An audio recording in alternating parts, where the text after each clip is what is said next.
You're now listening to the 1130 podcast. Enjoy the show.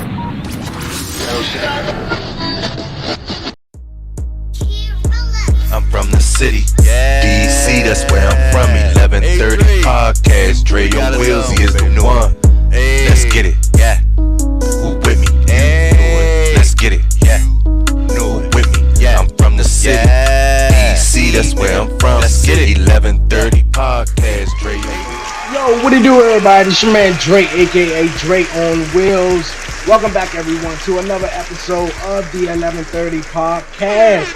What's goody, everybody doing out there? Appreciate everyone tuning back in for another episode of the podcast, man. You know what time it is. It's not 7:30, it's 11:30. Man, I'm ready for a great show, man. But if you're new to the podcast, before we dive into everything, if you're new to the show, definitely hit that subscribe button down below. Like it, leave a comment, share it, do all that great stuff. And don't forget to follow the 1130 podcast on all social media platforms. But you guys, like I said, man, it's time for the show.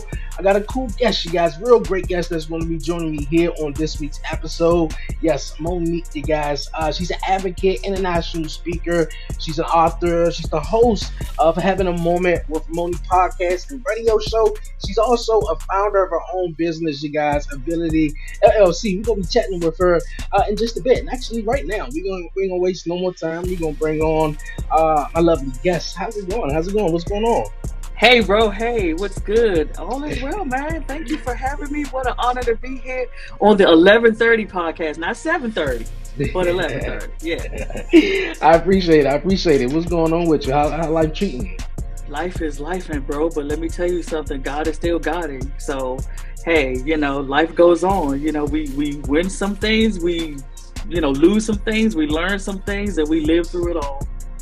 Hey, you're right about that. I like that. That's very inspirational, though. Well, Monique, I appreciate you taking the invite, coming through here on the 1130 podcast. I just told, everyone a little bit about you. You know how you are an advocate and a speaker, an author, and all those great things, though. But, I kind of like allow my guests to want to, share their journey and share their story with my listeners and viewers, though. But, you don't mind, the floor is yours. Tell everyone about yourself. All right. Hey, everybody. What's up? I am Monique Duell, and I am the founder of Disability LLC here in Prince George's County, where I help families see God in the midst of their loved one's disability and help them to get the resources and stuff they need. I am the author of Jeremiah the Jackrabbit, Handicapped Mom, Lessons I Learned Through Cerebral Palsy, Grief is a Gangster, which is my latest work, and Caregiver CPR, where I talk about preventing caregiver burnout. That's awesome. That's really, really awesome. You mentioned one. So you say you're from Prince George's County, from Maryland? Maryland, yeah. Maryland. Okay. Some DMV in the building, though. But I grew up in DC. What part of DC you grew up? We, what they used to call 21st in Vietnam. Oh, okay.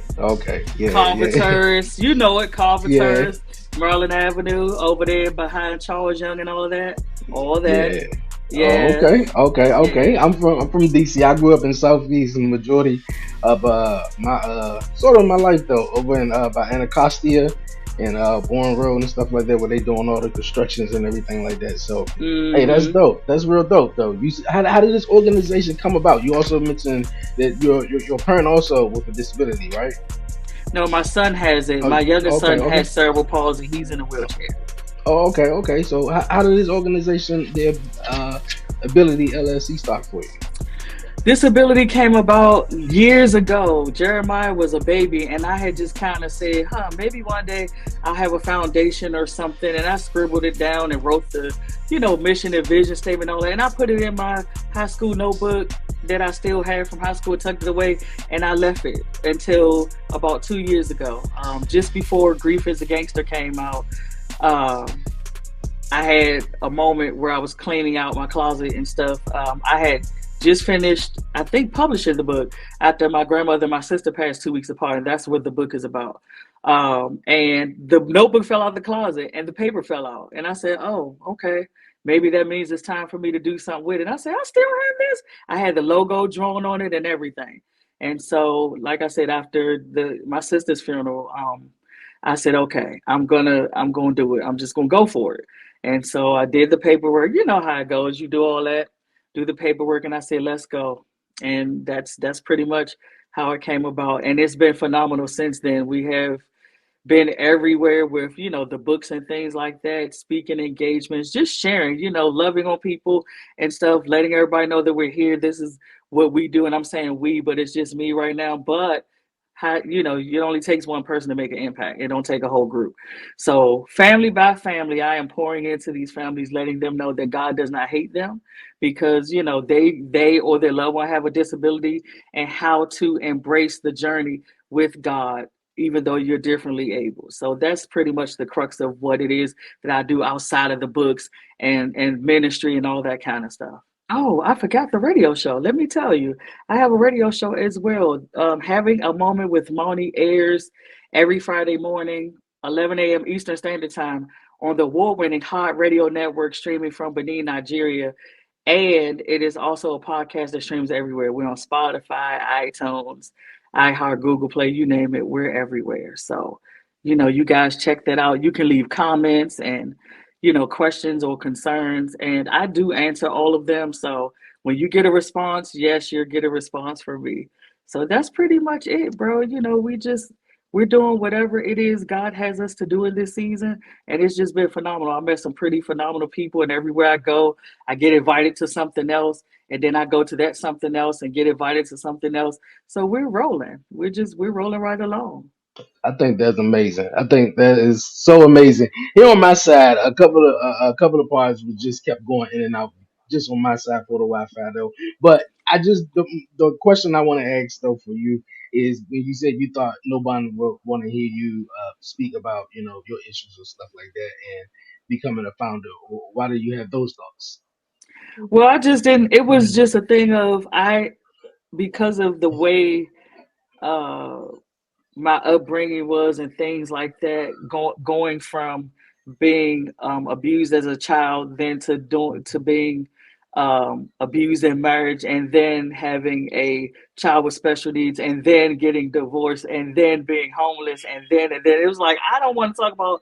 That's the last thing I want to talk about. That I don't even want to talk about having a special needs child, especially as a big sister to a brother who has autism. It brought back memories of when I used to fight kids in the neighborhood because they called my brother retarded because he would stem, and wring his hands and make weird noises and stuff. Back then, you didn't talk about that stuff. They just said that your child was retarded or special, if you will, and they left it alone. It was like when you said that to somebody, it was like they were not fit for society. When you said that, that was the cue word to leave them well enough alone. My brother was not embraced back then in the 70s, 80s, and 90s or whatever. We were not embraced like that. It was like whispers and stares, which boggles the mind today with all of this technology and information we have. Why people are still that ignorant is beyond me. But we didn't have that. We were made to feel ashamed. We weren't taught that, hey, there are going to be people that's going to look different than you, that's going to talk different than you, but they're still human. We were made to feel like we were less than, or we needed to be, like I said, hide or be in a corner. So here I am, becoming a mom of a special needs like my mother did. I'm like, man, I'm about to go through the same thing. I don't nobody want to talk about that. You know what I'm saying? You're labeled now. Now I'm not just Monique. I'm not just Monique. I am the special needs mom, Monique. I am, and all that. And so I just felt like that was the last thing on my agenda. Like I said, I wanted a good government job so I could retire, get married, get a house, all that kind of stuff. That was the furthest thing from my mind then. Hmm. And when was it? Was that point that you were just like, I'm just gonna go ahead and just let it out? And how was it dealing with those challenges? Because I'm a guy with a disability, and I know as growing up, dealing with people who want to stir, and make whispers, and bully and stuff like that, and having sisters and brothers that stand up for you, and like how you said, at that time, it wasn't acceptable now. So yeah, how did you get through that, and also, you know, um, them challenges? Believe it or not, everywhere I go in conversation and things like that, I was doing it anyway. I Mm-hmm. just was not a registered LLC. I am a giver by nature, so I'm always helping somebody do something, find something, and it was like, Monique, you're already doing it, so what is the problem? I didn't want to be out in the forefront. You know what I mean? I wanted to stay hidden where I was and doing my thing and didn't want to draw attention. Like I said, I didn't want to be this, this household labeled name. I'm like, if I want people to know me, I'm more than just Jeremiah's mother. I'm more than just the Yeah. mom with the cerebral palsy kid. And so once the books and everything came along in ministry, it's like, okay, now people will see me more than that. But, at the end of the day, I pushed through it, like I said, because I was doing it already. I had to heal from the pain that I felt um, as a mother having a kid with a disability, because you go through mom guilt, and that's what one of the things that my caregiver CPR book is about, handling those thoughts, because they're always there. Just because I'm good today, sometimes when I'm frustrated, it comes right back around and go, see, if you would have did this and that, maybe this and that wouldn't happen. Jeremiah wouldn't have had cerebral palsy. I literally did nothing to cause it. The way my pregnancy went, I had a high risk pregnancy or whatever that was caused by bleeding. I didn't do anything. I woke up to it. Why did you feel guilty if if you didn't do anything, and then that's just the way things just turned out to be? As women, as women and men, when something traumatic happens, you're always looking for some sort of soothing solution. And for a long time, I was like, God, why did this happen? My oldest son is perfectly fine and all that kind of stuff. Why? Just why? When I was eating healthy, I was taking the vitamins, I was doing what I was supposed to do. And then I had this, this bleeding and this tear. And I was just like, why? People don't understand from, our perspective that having a child with special needs is traumatic. Not just as a woman, because our bodies go through so much. So when I had the issue that I had with him, I had it from the 3rd month until I had him at 7 months. And I still bled 6 weeks after. So I bled for half a year or something or more, just for my body to heal from that. And then for my son to have something that there's no pill for, there's no therapy for, there's no surgery for, it hurt. Because I was like, gosh, my son not going to be able to do X, Y, Z.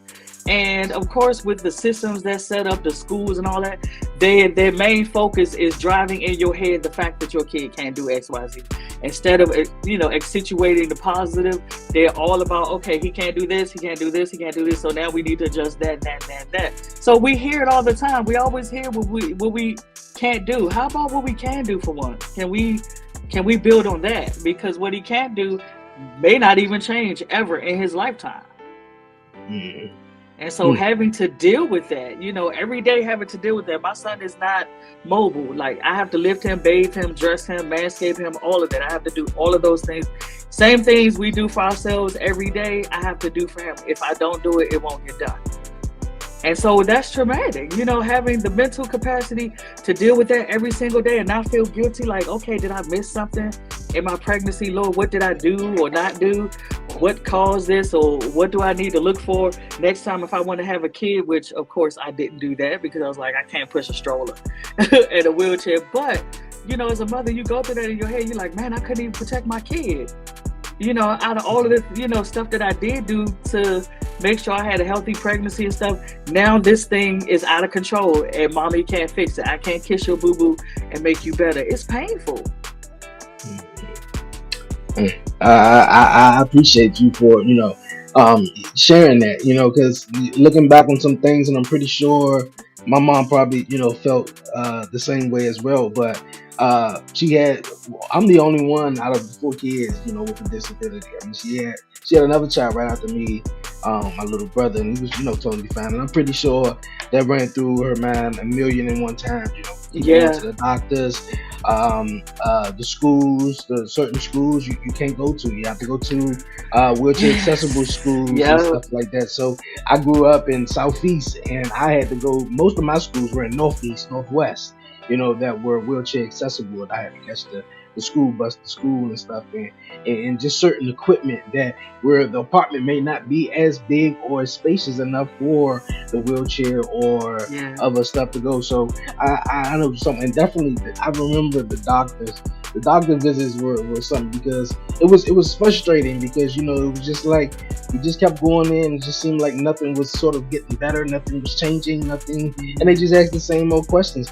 And my disability was is physical, and I think it was really getting to her, because they were acting like I was they were just asking the same repeated questions and stuff. Yep. So I definitely understand that. And man, oh man, how do you think your son feel about you as a mom? Because I know he communicate with you?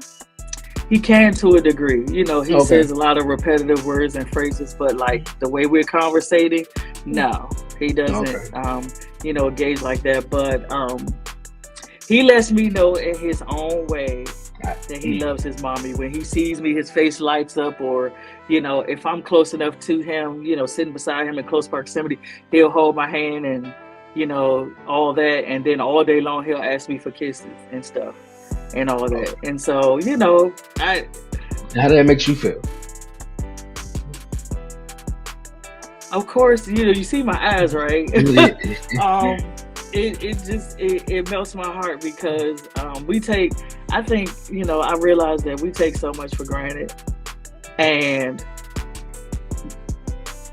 I look at him try to do the things that we do without even thinking about it every day. We walk around and we do certain things or whatever. We don't even think about the fact that there are people, and stuff like that, like my son, who can't even do that stuff, even if they try. And so it humbles me, and at the same time, it makes me really sad, because every mother wants the best for their child, period, across the board. And I know I spent a lot of years overcompensating, trying to make sure he felt happy and that he felt whole. And then one day I looked at him, play and do all that stuff that he was doing. I was like, he's content just the way he is. And so in one of my books, I say that he has the disability, but I'm the one that was handicapped by it because I was the one who was, ruminating and going over and over again and spinning my wheels and, going down this rabbit hole. And he's perfectly happy. He's healthy. He's not on any medications. He don't have no tubes or none of that. I'm grateful for that.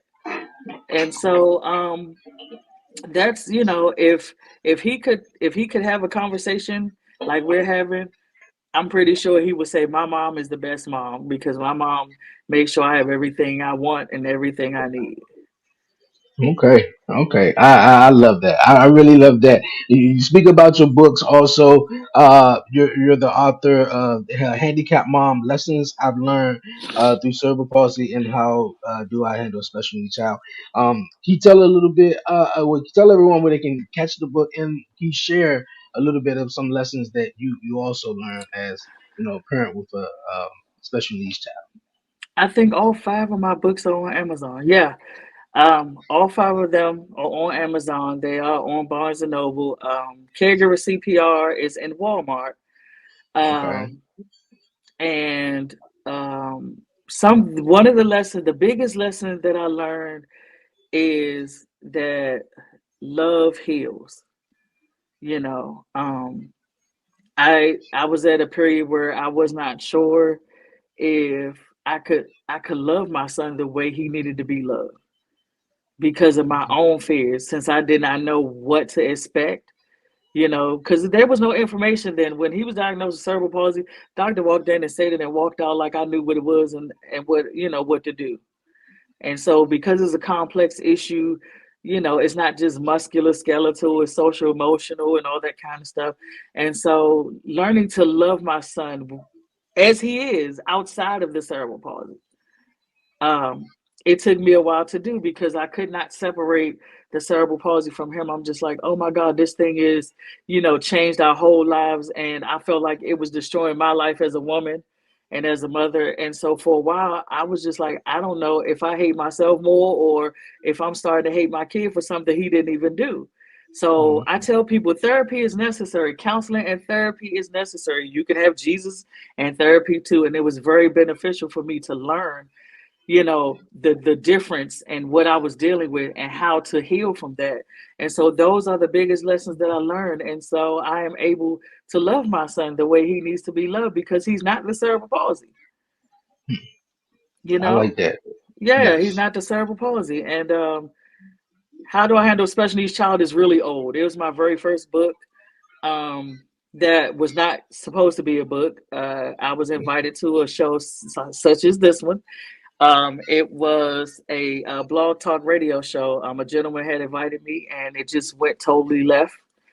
Uh, by the time we were supposed to record, he went from wanting to invite me to the show to wanting to have sex with me. And when I refused, and that went that way, he decided that since I said no to wanting to have sex, he decided to masturbate on the phone with me. Oh wow. Without my Oh wow. permission, without my consent. He started asking me personal questions and saying, "Oh, your voice is beautiful. You're so beautiful." And I'm just thinking, when I start hearing this change in breathing patterns, I'm thinking he having a medical emergency or something, because it was patent. I'm like, "Are you okay?" And next thing you know what happens. And I was just like, "I know you did not just do that." And that was devastating. I tell people all the time, no, just because you're not touched doesn't mean you haven't been sexually assaulted. He invaded my space in a way that I did not welcome him. And needless to say, the show didn't air. And I had all of this material. And so that's where the first book was birthed. So I kind of have him to thank for that, because that was not my life plan. My life plan was not to be an author or any of the stuff that you read in my bio. Like I said, I was working for OPM as an executive secretary. So I had a good government job. Wow. Yeah, yeah. So I've been through some things, bro. I've been through some things, seen some things, and I'm still standing. And so I thank God for it. The journey was definitely not an easy one. There were moments where I was suicidal, moments where I didn't know, whether I was coming or going. I suffered caregiver burnout. I've gone through it. And so that's what are in the pages of those books: raw, transparent experience to let you know exactly what life is like for me as a special needs mom and caregiver, which is the basis of my radio show. I tell stories on my show. It's a solo show, and I have not had guests yet. I'm climbing to 100 episodes. I'm on 93, I believe. And so maybe I will integrate at some point, but right now it's working. And that's where we are. I come on there and tell you what happened, maybe during a week or an experience that I had. And in the midst of that, what God did for us through that, I pray, and then I'm out. It's transparency, it's healing. It's like a verbal, like a verbal diary, if you will. And so me going back to listen from where I started, bro, to where I'm at now, man, it's phenomenal. I know it is. I know it have to be, and It I thank is. you, and I commend you for sharing that story, and and I know some things that we all as as humans have to go through to get Mm-hmm. through life is so you can't find the words through it, but like you said, that wasn't your plan to be an author, but things have fully changed for you. Like I said, I thank you for sharing that story, and I don't know, I don't even have the words for it though, but yeah, life is something else. Life is definitely Yes. something else, and Yes. um, I appreciate what definitely keeps you going though. What inspires you though to this day? Faith, my faith in God is stronger than it has ever been. And the whole pivot, the whole turning point for that was just before Grief is a Gangster was published. After my grandmother passed first, and finding out on the morning of my grandmother's burial that my sister passed, that was just like, okay. And my sister at the time was 29 years old. And I was like, well, what? I'm like, God, what is going on? Because I don't have words. I mean, I think I was an atheist for like 5 minutes. I was like, okay, that's it. I don't know what you want, because I can't deal, I can't handle it. But faith and other people, like when people emailed me and inboxed me and said, I read your book, thank you for what you said in chapter 3 of this book or whatever. It literally saved my life. Thank you for being transparent on your podcast, because I was dealing with that this week. People have literally called me on my business line to tell me that I rescued them from suicide and all that, and that's huge. I'm like, look, it was the God in me. It wasn't me. I take no credit for that. For people to call you or email you and let you know that you've made such impact, it makes the journey it makes the journey worth it. It makes all the tears worth it, all the pain worth it, all of the, sleepless nights and all that kind of stuff worth it. To be able to leave impact. And that's what I believe. This is me personally, that I believe God wants us to do. He wants us to impact others with our stories and our testimonies through the things that he's done for us and through us and stuff, and to let people know that, hey, it's possible. There's no such thing as impossible. With it is without God, but with God it's not impossible. And I'm a witness to that. That's what keeps me going. My son keeps me going. I'm like, listen, Monique, you got to finish the journey. Every day I wake up and go downstairs and see his smiling face going, hi, mommy. I mean, he's loud and he's boisterous and happy. How can you not? It's love. It's all love, and I appreciate everybody who prays and sends messages. Y'all encourage me, because trust me, just because you see me on these platforms doing things and stuff, I have days where I just be like, you know what? I'm gonna close my blinds, turn my phone off. I'm good. I don't want to be that today. I don't want to be out in the forefront today. I don't want nobody to call my name or none of that kind of stuff. Just let me be for a little bit. Sometimes you feel like you'd rather go back to being, and I'm gonna say it like this, a nobody, where you weren't known yet. Because it comes with a responsibility. I read a quote that says, heavy is the head that wears the crown. Heavy is the head. That this right here is responsibility. It's ministry. It's work. And so trying to find that work-life balance, and then trying to be the woman you want to be, that I want to be, and all that kind of stuff, man, it comes full circle. Like I said, I commend you, and your guests definitely will come. And if you speaking to your audience, solo is with it. But I think when you gonna keep going, when you keep going, more guests is definitely gonna come. From definitely sharing your story. Because I know this December will be 4 years. Me podcasting and stuff. So I know growing Congratulations, bro. That's dope. Thank you. And growing up, with a disability, it was more so trying to figure out, my lane, what do you want to do, and I got lost, and podcasting was a thing that I just sort of got into, and I was a shy kid growing up too. Also, with your disability, and you also more so the focus of the room, is 12 of people in the classroom. You're the only one you're the only one in the wheelchair. So people, look at, just so many things that I've dealt with growing up, just with that and challenges, and just accepting myself, and because I questioned myself, was why am I the one with a disability, or why is this and why is that? So just stand, like you said, faith is something, man, and I think you gotta have it. You definitely gotta have You it. gotta And have it. You gotta have it. yeah, you do, especially to get through this rough life that we all live into, but we gotta make it. It's all about what you make it though, but it's definitely hard. So I always share and ask my guests what inspires them, because like I said, there's always something that we're going through in life. Okay, Monique, I appreciate you for coming through here on the 11:30 podcast. We'll move on to our next Absolutely. segment. No problem, no problem. All the links will be down below, you guys, so you can definitely reach Monique, and definitely cop some of her amazing books, you guys. But we're gonna move on, and it's time for the 11:30 podcast. Hot seat, guys.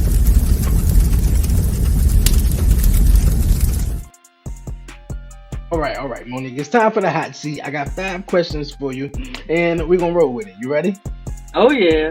All right, all right, all right. Do you ever feel do you ever have self doubt? And if you do, how do you handle Absolutely. Absolutely. When you have these grandiose ideas that God gives you, like, no way, God, I'm not, you talking about me, right? It's like, yes, you. So I learned to run in the direction of the fear instead of away from it. So when you get that little inkling that makes you super nervous, that's the thing. Like, that is the thing that you're supposed to go after. So I run head first into it and let God catch me. Okay, I like that. All right. Should the toilet paper be under or over? over. It just makes more sense. Because if you pull it under, it's gonna keep coming down. Duh. So over, you have more what's the name to navigate how much you want. It just makes perfect sense. It does. And that's just for the people who just doesn't think. They just say, well, I just got the toilet paper here for, it's here for the reason, I got it here for it. But come on, like, let's put it the right way. Okay. If you could travel anywhere in the world right now, where would you go? Paris. Why Paris? Absolutely Paris. Paris and London have been my two places that I've always wanted to go to since I was a little girl. I just, it's something about the scenery and things like that I love. It sparks my imagination to write and all that kind of stuff. So I am praying that one of these days I get to go there, and who knows, maybe while I'm there I'll write another book or two, because it puts me in a different mood. It puts me in a different headspace, seeing something so beautiful and so different and all of that. So yeah. Okay. Who was your role model growing up? My grandmother. My grandmother had 8 children of her own, and she still thought it not robbery to raise me, and so I call myself the ninth wonder. She was such grace and such beauty and such love. I mean, just the all around, if you could think of perfection in a woman, that she would have been it for me. Like, she was just everything. She instilled in me so many things. I've learned a lot from her. She took me to church and things like that, taught me how to pray and how to seek. I mean, just everything. That's awesome. Really, really awesome. Yeah, though. Yeah. Last question. Let's see what the last question is. I literally just had it on the tip of my head and I just forgot about it. Oh, actually, okay. If you can interview or have anyone on your radio show or morning show to share your story, or help, have them share their story on someone you look up to, who would it be? Jennifer Lewis. I Jennifer absolutely Lewis. adore her transparency, her boldness. She's just so big. Like, she has such a big personality, and she's like, this is me, take it or leave it. And so if I could have anybody on my show, man, that would be a dream. Jennifer Lewis. Okay. That's awesome. Look here. Monique, I appreciate you once again for coming through here on the podcast show. Thank you for having me. Awesome. Thank you for coming through and for sharing your amazing story. And also, like I said, everyone, the links will be down below so you can follow and also get a copy of Monique's amazing books. But before you go, any questions, any shout outs, anything you would like to say? Shout out to all of my love and support from my supporters. Shout out to my caregivers who helped me take care of Jeremiah, to my babies, Ronald and Jeremiah. Mommy loves you to life. I forgot to tell you guys, I have a merch store. Disability has a merch store. It's hoodie season and we got hoodies. And so y'all head on over to my link tree. That's linktr.ee/Monique Duell. You'll find all of the books, the merch, past appearances, anything you need to know about Monique, it's there. All right, you guys, you heard it. You got it for real. The links are down below. Make sure you go cop some merch and get a copy of some books, man, for real. Once again, Monique, thank you for coming through here. Thank you so much. I appreciate you, bro. You're welcome for coming through here on the podcast. You're welcome anytime. You guys, maybe we're going to take a quick break, man. There's a whole lot going on outside, man. Every time I try to say something. Okay, we're going to take a quick break, you guys, and we're going to come back here on the other side. Got the WTF moment and more. We're going to wrap up the show. You're listening and you're watching to the 1130 podcast. That's right, new merch. Yes, new merch is available now. Head over to bonfire.com/the 1130 podcast to place your order. I have t-shirts, tank tops, hoodies, hats, you name it. Everything you want from the 1130 podcast is right here in one place. So head over to bonfire.com/the 1130 podcast to pick you up some monumental gear ahead of the new season of the 1130 podcast. Go get you some now.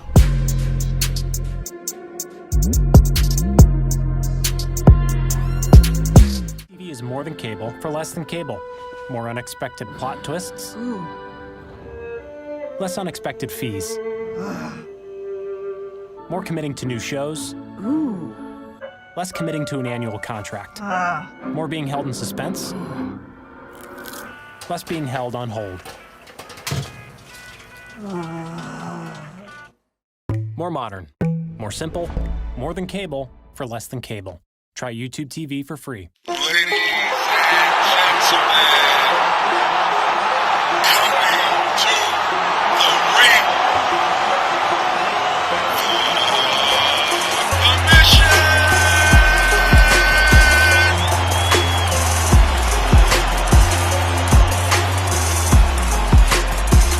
Warren Waller, the American Prodigy. Dre on me. Oh, that was so great. I love that. The boy just having that in there, bro. Man, WTF. And Brian B. I personally feel like Gabe made the right decision by not. I think he gained a ton of acknowledgement from their matches with Gunther, taking him to the limits and them showing that. Commission Talks.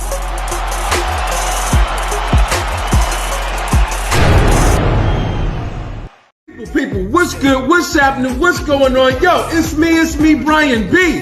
That's right, and I'm telling you guys to head on over to YouTube today and make sure you subscribe to the Beeline Entertainment LLC. Check us out. We all over the place.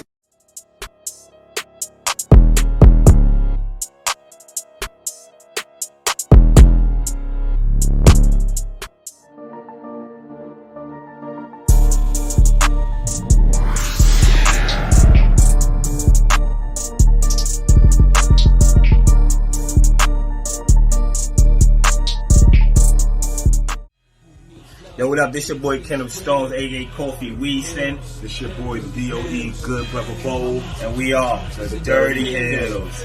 You already know, man, you tuning in to 11:30 podcast. Not 7:30, but 11:30. Dude, that's my job. Not 7:30, but 11:30. Yeah.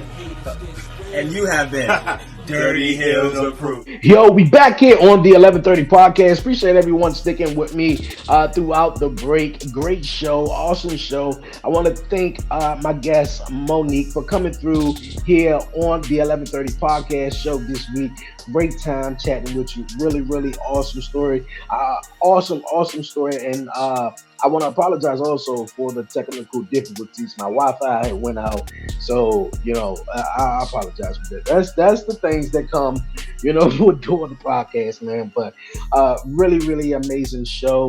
I want everyone to go follow, subscribe, and definitely make sure you tap into Monique. You guys definitely tap into her. All the links will be down below. Great You're show. Welcome here all the time. Anytime. This was awesome, really awesome. Thanksgiving is tomorrow, man, and man, this year really flew by, man. But I want to hear everybody, man. Leave a comment. Tell me what you guys are most grateful, most thankful for, in life or just in this year, particularly. I know some years may not, gone your way, or may have been one of the great years of your life or so, but yeah, leave a comment, man. Tell me what you're most grateful for or thankful for, better yet. And man, I want to let you guys know, man, what I'm thankful for. I'm thankful for, life, man, waking up and being able to see another day, man, and knowing that, someone, wasn't able to, see, another day. And man, I'm beyond grateful, man, that I'm a dad. Like, I still can't wrap my head fully around that. But my man is one now. He's putting 2 word syllables together, man. He's just doing so much, man. Like, you can't take your eye off him for about 2 minutes. I think the other day, the other day, he pulled the bread down and the bread was all over the floor. I'm like, dude, I was so like I don't know, like I was so I was like, how did you get the bread, man? Like, how?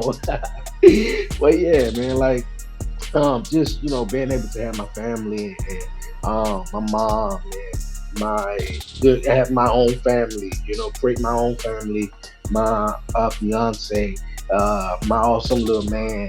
Everyone keep talking about, man, you guys should have another one, man. Look at it, I ain't raising him.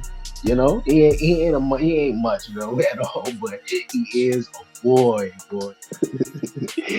Yo, man, go in there with Bobby, man. Come on, let's go, guys. Yo, man, yo, as I'm having this moment, you guys, and telling you what I'm grateful and thankful for, and it just, caught me off guard, and I didn't have time to actually turn the camera around and, do whatever. And I didn't know, I, I wasn't even thinking, but he just caught me off guard, and I'm able sitting up here just cracking up laughing. I heard somebody messing with, the door. I'm like, all right, I'm in here doing the episode, and little man, door just swing open. Little man just come in, staring at me, and he got my for some reason he keep pulling the game down. I guess he want to play NBA 2K. But we gotta get two controllers. And he come in, the door wide open, and just look. I'm like.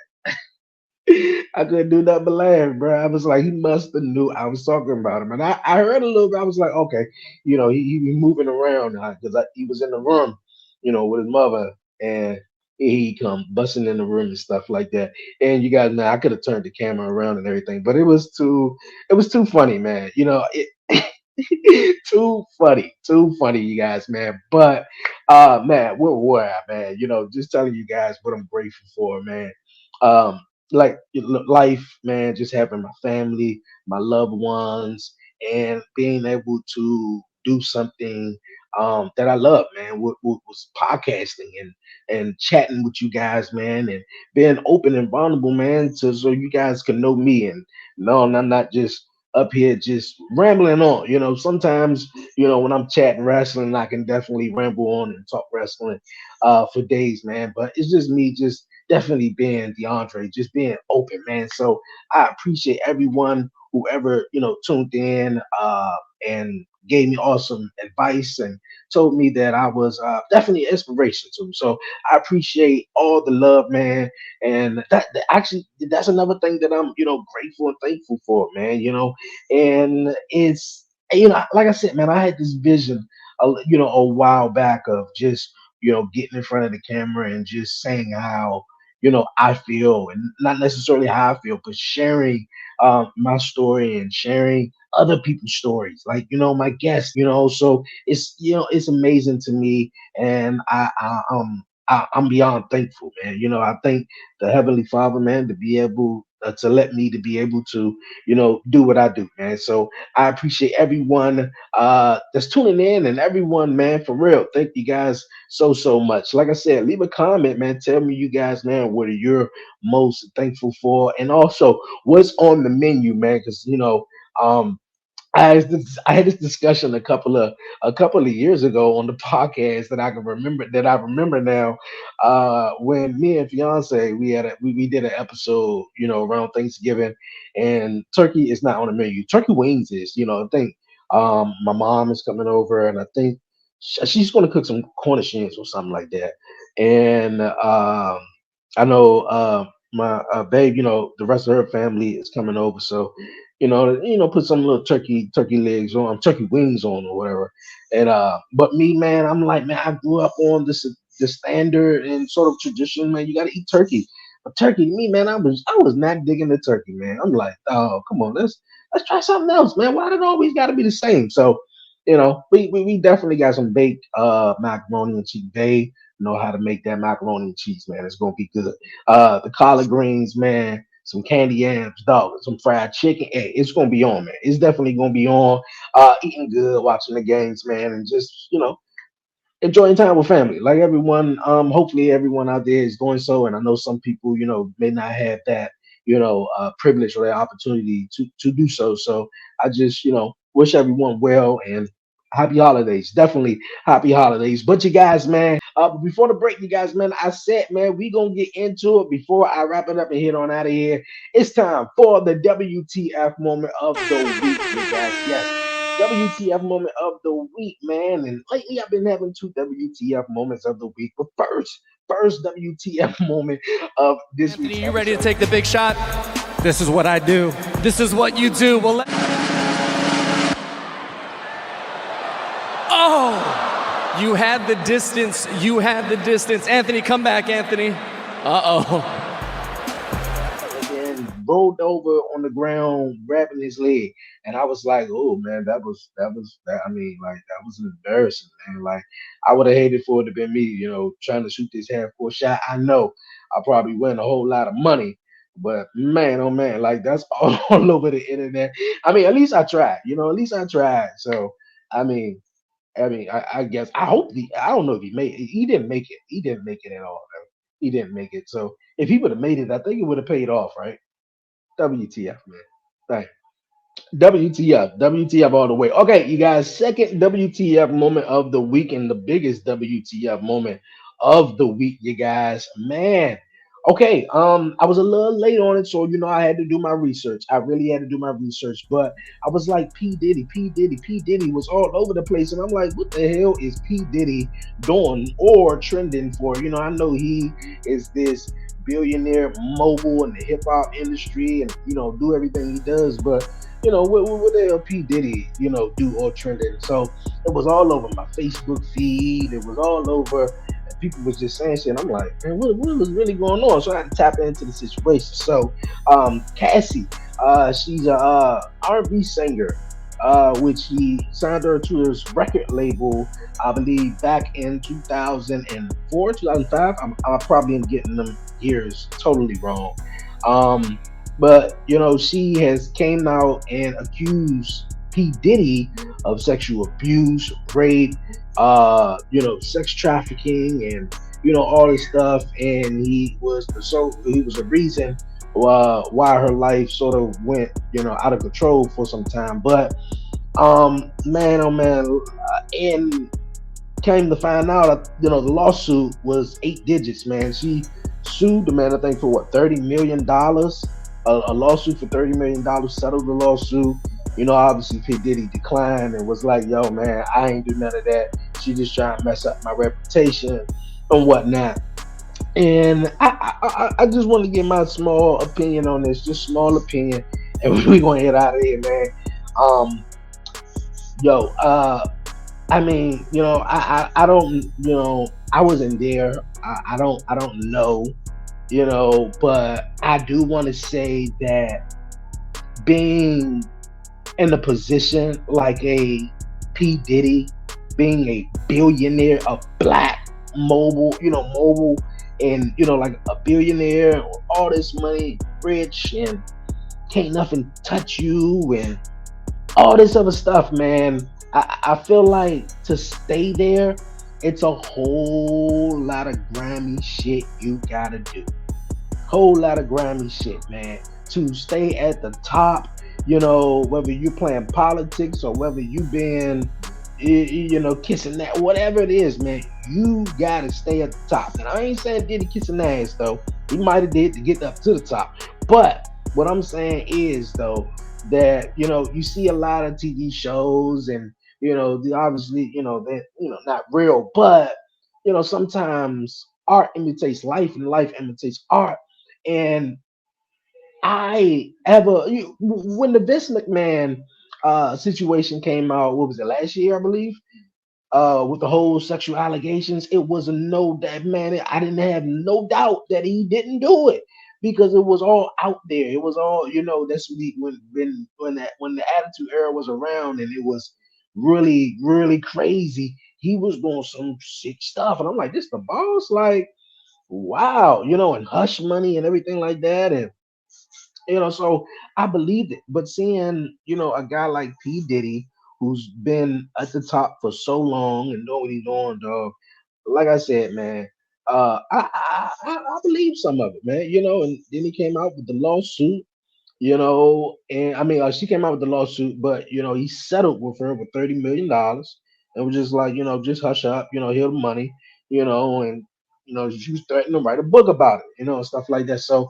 I believe it. I definitely believe it, but I think life have a way of sort of catching up with you, in some ways that you might not like it, and hearing that he sexually abused her, ever forced her to have sexual relations with workers, sexual sex workers, or whatever the case may be. Man, it's just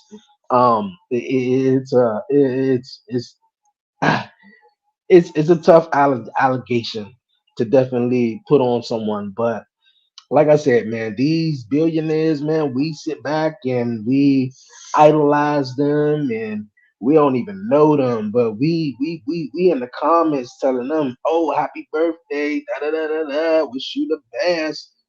But you can't even hit your peoples up and support your peoples or do whatever. Like, you feel me? These people out here be falling over these celebrities, and like, but cannot support their own ones, man. Like, these people are regular people, man. These are regular folks. Everybody at the top, man, they had done something. I mean, if you worked your ass off and got where you at, that's cool. You feel me? But you bro, come on.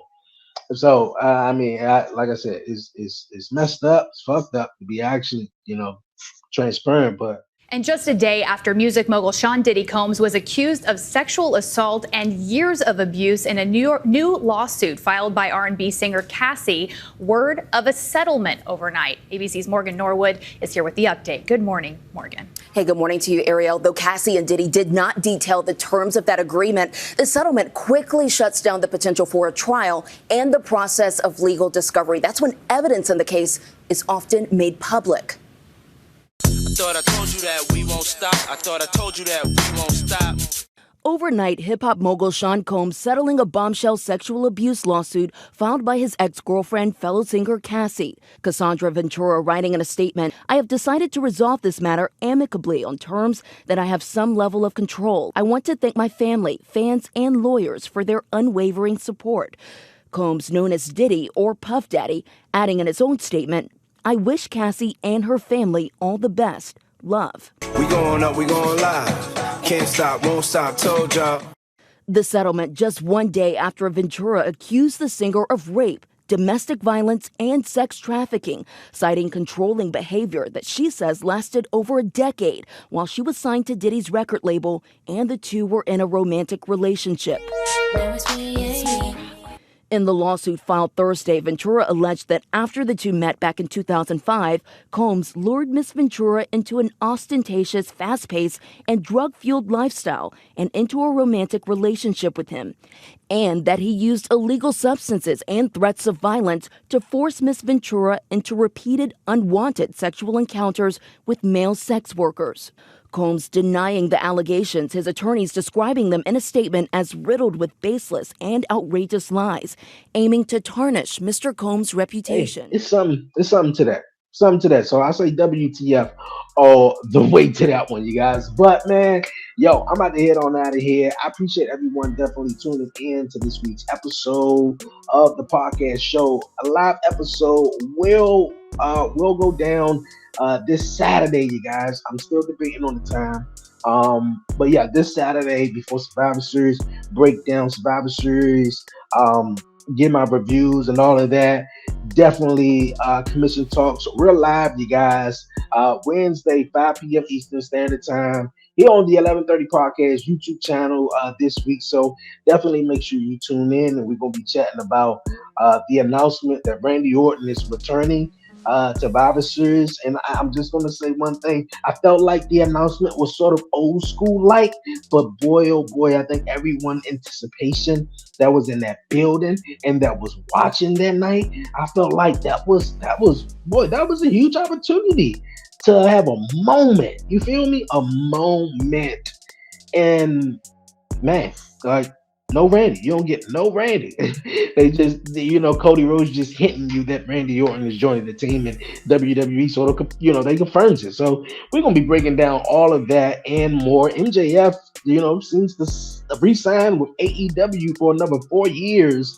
So, man, there's a lot of wrestling going down this week. And also, we had 4 Gear this past week. Shout out to my guy, Swerve Strickland, man. He's a beast, man.